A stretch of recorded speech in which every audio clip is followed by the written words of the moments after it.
তো বন্ধুরা, তোমরা সবাই কেমন আছো? আমি ভালো আছি। এই দেখো, আজকে সকাল সকাল একটা ব্লগ ভিডিও নিয়ে চলে এসেছি। ঘুম থেকে উঠে ভিডিওটা শুরু করেছি। চলো তোমরা দেখতে থাকো আমি আজকে সারাদিন কি কি করি আর কি খাওয়া দাওয়া করি, কি কি কাজ করি, সব কিছু এই ব্লগ ভিডিওতেই শেয়ার করেছি। তোমরা দেখতে থাকো।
সমস্ত কাজ কমপ্লিট করে আমি চলে এসেছি রান্নার কাছে। এই দেখো, আমি ডিম সেদ্ধ বসিয়ে দিয়েছি আমার জন্য দুখানা।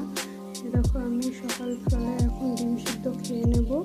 তারপরে এদিকে আমি রান্না বসিয়ে দিয়েছি। এদিকে এমনি বলে ডুমুর, তোমরা কে কে ডুমুর ভাজা খাও সেটা বলবে। দেখো, ডুমুরটা সেদ্ধ হয়ে গেছে। আমি এখন এটাকে ভাজা করে নেব। তারপরে আমি পেঁয়াজ দিয়ে ডুমুর ভাজা করবো, সেই জন্য পেঁয়াজ আর লঙ্কা দিয়ে দিয়েছি ডুমুর ভাজার সাথে। এই রকম পেঁয়াজটা একটু হালকা ভাজা করে নেওয়ার পরে এরপরে আমি ডুমুরটা দিয়ে দেবো। তাহলে দেখতে থাকো পুরো ভিডিওটা।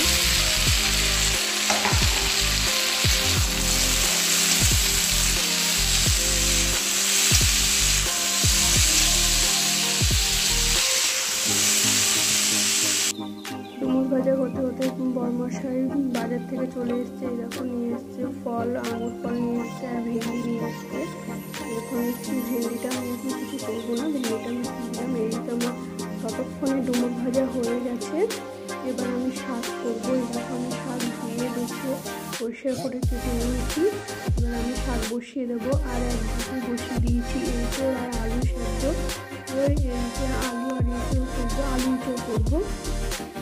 দেখো আমি একটুখানি নুন দিয়ে এঁচোড়টা সেদ্ধ বসিয়ে দিয়েছি।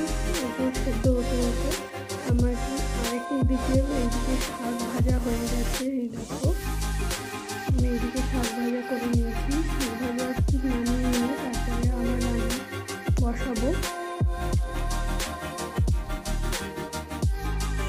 এইদিকে শাক ভাজা হয়ে গেছে, নামিয়ে নিয়েছি। এবার আমি ডাল সেদ্ধ করে নিয়েছিলাম, ডাল সেদ্ধ হয়ে গেছে। এবার ডাল দেখো ডাল তেলে দিয়ে নিয়েছিলাম, ডাল ফুটছে, ডালটা নামিয়ে দেবো। তারপরে এই দেখো এঁচোড় সেদ্ধ হয়ে গেছে, একদিকে সেদ্ধ বসিয়েছিলাম, এঁচোড়টাকে ভালো করে ভাজা করে নিয়েছি।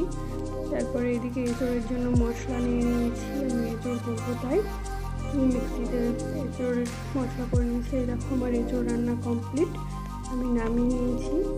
এদিকে অনেক বেলা হয়ে গেছে, আমি এখন ভাত খেয়ে নেব। শাক, ডুমুর ভাজা, এঁচোড়ের তরকারি আর ডাল দিয়ে এখন ভাত খেয়ে নেব। খেয়ে নেওয়ার পরে আমার ওষুধ আছে, তারপরে সমস্ত কাজ করব।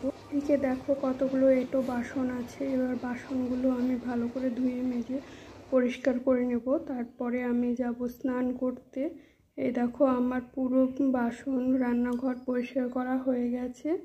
আমি স্নান করেও চলে এসেছি। এসে এই দেখো তখন বাজে 2:30টার সময় আমি কিছু ফল কেটে নিয়েছি, এবার খাবো। এই আজকের ভিডিওটা এই পর্যন্ত, টাটা।